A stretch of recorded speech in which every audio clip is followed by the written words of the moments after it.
Kaixo, ongi etorria, zatigarritasuna lantzeko lehenengo igaz ikasi genituen hitz batzuk gogoratu behar ditugu. Eta horietan lehenengoa multiplo hitza da, hemen azaltzen den bezala. 8 multiploa. Zer esan nahi du horrek? Esan nahi du 8 taulakoak. 8 bider bat, 8 bider bi, 8 bider hiru. Eta hori nola adierazten da? 8an gainean puntu bat jarriz. Orduan, lehenengo izango izateke 8 bider bat, 8. 16, 24, 32, 40. Zenbat? Infinitu arte ez da. Orduan, 8 multiploak nahi ditugun guztiak daude. Zer gertatzen da zatitzaileekin? Zatitzailea da zenbaki bat beste batez zatitzen dugunean eta emaitza zenbaki osoa atatzen denean, konbarik gabe. Orduan, 8. Horra hasiko gainake batekin. 8 zati bat egin daiteke. 8 zati bi osoa atatzen da, bai, 8 zati bi atatzen da 4. Orduan, 2 izango ditzake, 3kin ezin da zatitu.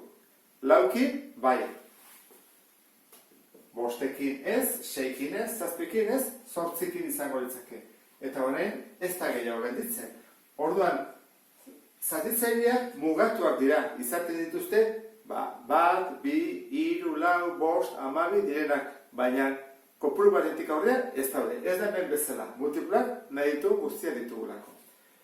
Zatitzaileekin gertatzen da, nik indezaket, 1 bider 8, 2 bider 4, beti 8 atatzen dela. Lehenengoa bider azkena eta erdikoak eta horrela.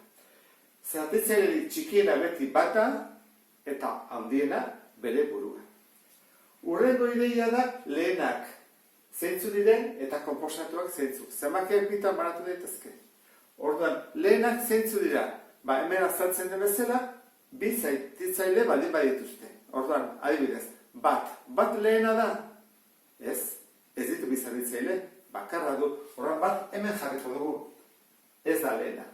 2 lehena da, bai, zatitu daiteke batekin da 2ekin. Orduan, lehena 2, bada behiago, 3 zatitu daiteke batekin eta 3kin bakarrik. 3, 4 zerekin zatitu daiteke batekin, 4kin eta 2ekin. Orduan, 4 konposatua da. 5, bat eta 5 bere burua, ez da? 2 bakarri ditu. Orduan, zatitzaileak 2 dituztenean, lehenak dira. Orduan ditugu 2, 3, 5, gurrengo izango izateke 7, 11, 13, eta horrela ez, 17 eta jarraitzen du. Bitartean, konposatuak deskonposa daitezke. Hau izan daiteke, 2 bider 2, bestea dago 6, tartean daudenak dira, 6, 8, 9, 10, 12, eta jarraitzen du. Horren bat, ez da, ez lehena eta ez konposatua, unitatea da.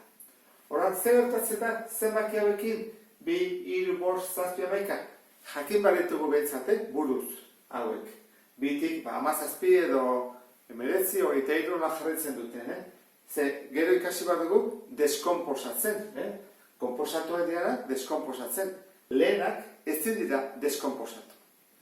Orduan, hau ulertuta, goazen ikustea nola deskonposatzen diren.